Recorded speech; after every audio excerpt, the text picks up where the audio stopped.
You can't spreadsheet a liberation war. Ethiopia's reform agenda versus reality. Because GDP growth won't save you when Teff costs more than your monthly salary and the ATM has no power. Ethiopia's economic reform narrative. A tale of optimism amidst crisis. At the recent Ethiopia Finance Forum, government officials, financial experts, and international stakeholders gathered to showcase the country's ambitious macroeconomic reform agenda. The discussion focused on fiscal and monetary coordination, liberalization of the foreign exchange market, and the vision of transforming Empire Ethiopia into an African lion through modernized financial institutions. Presenters described the reforms as deliberate and coherent efforts to address long-standing imbalances, controlling inflation, reducing the fiscal deficit, unifying the foreign exchange system, and digitizing financial services. In their words, the reforms represent a homegrown blueprint for stable, sustainable growth. International Monetary Fund, IMF, officials echoed this sentiment, praising Ethiopia's policy ownership and comparing it to successful African transitions toward market-driven economies. A representative from Midrock Group, one of Ethiopia's largest private conglomerates, praised the liberalization of the forex market, stating that it had improved price discovery for exporters and boosted private sector confidence. However, this endorsement comes from a company deeply controversial for its role in environmental degradation in Oromia, particularly around its Lega Dembi gold mine in Guji zone, where local communities have long accused Midrock of toxic waste dumping, water contamination, and causing severe health crises, including miscarriages and livestock deaths. He reported that exporters, particularly in coffee and gold, are now benefiting from improved price discovery and increased revenue. The private sector, he argued, is more confident than ever. In addition, academic voices emphasized the importance of political economy dynamics. One scholar underlined the need for an elite bargain, a shared commitment across government, business, and civil society to see reforms through. The consensus among the panelists was cautiously optimistic. Ethiopia's path to middle-income status is promising, provided reform momentum is maintained, and policy fine-tuning continues in the face of global instability. But this is only one side of the story. 1. The lived reality. A nation struggling beneath the numbers. What was notably absent from the Finance Forum was the voice of everyday Empire Ethiopians. For the average civil servant, street vendor, unemployed youth, or displaced farmer, the reform agenda paints a very different picture. Real wages versus rising prices. While officials tout inflation control, the lived experience tells otherwise. Food inflation remains high. Teff, oil, and sugar prices have more than doubled in the past 3 years. For the millions earning in Ethiopian Birr, especially public workers making 5,000 to 7,000 Birr per month, around $40 to $60 at black market rates, the cost of living has outpaced any wage adjustments.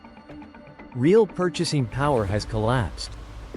Despite claims of inflation management, the actual inflation rate hovers between 25% and 30%, with rural areas facing even steeper price shocks due to transport disruptions and regional instability. 2. Foreign exchange liberalization. Progress or exclusion? The liberalization of the foreign exchange market is hailed as a major breakthrough. But again, who benefits? Large exporters like Midrock, with direct access to formal financial channels, are reaping profits. Meanwhile, students abroad cannot access forex through banks. Small importers and patients seeking care abroad rely on the black market. Hawalas, informal remittance networks, continue to thrive, bypassing official systems. The gap between the official rate, approximately 133 Birr, USD, and black market, approximately 159 Birr, USD, reveals a dual economy, where reforms serve a minority while sidelining the majority. 3. Rural neglect and the digital mirage. The Finance Forum emphasized digital financial inclusion and fintech growth. But these advances mean little in war-affected, infrastructure-poor regions like Tigray, Amharic-speaking zonal areas, Oromia, and Somali. Most rural Ethiopians lack electricity, internet, or mobile coverage, are displaced, without IDs or bank accounts, rely on informal economies, not digital finance. Digital optimism is admirable, but in a country where over 60% of employment is informal and rural poverty persists, it risks becoming an elite talking point detached from grassroots realities. 4. The Tigray factor. What exactly is happening there?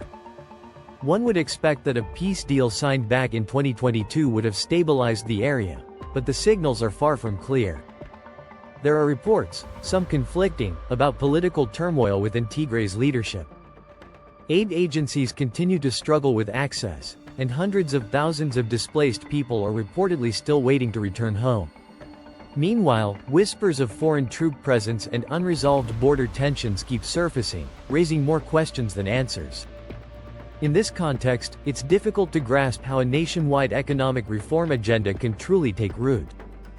Can ambitious financial modernization, digital inclusion, and forex liberalization succeed in an empire where the status of regions is still uncertain, even chaotic? If no one really knows what's happening in Tigray, how can policymakers be certain their reforms are reaching it? In the absence of clarity, one thing is certain: a macroeconomic reform effort that leaves entire regions behind, whether by neglect or uncertainty, is one built on fragile foundations. 5. Political fragility.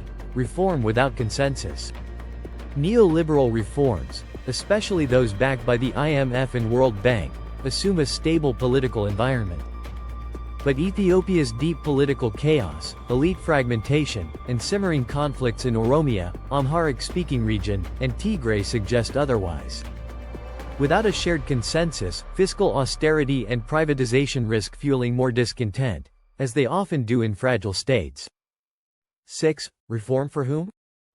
Ethiopia's Finance Forum paints a hopeful trajectory: middle income status, financial modernization, investor confidence.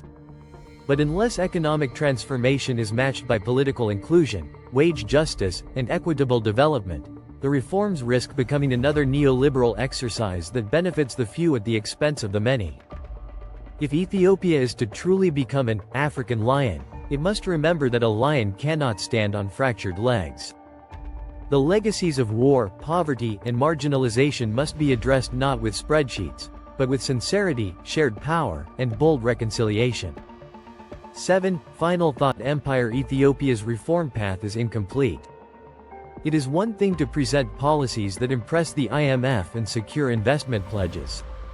It is another to restore dignity, justice, and opportunity for the millions who till the land, teach the children, or live in tents after fleeing war. The Finance Forum must not become an echo chamber. Instead, let it be a call to recenter the reform agenda around people, not just policy metrics.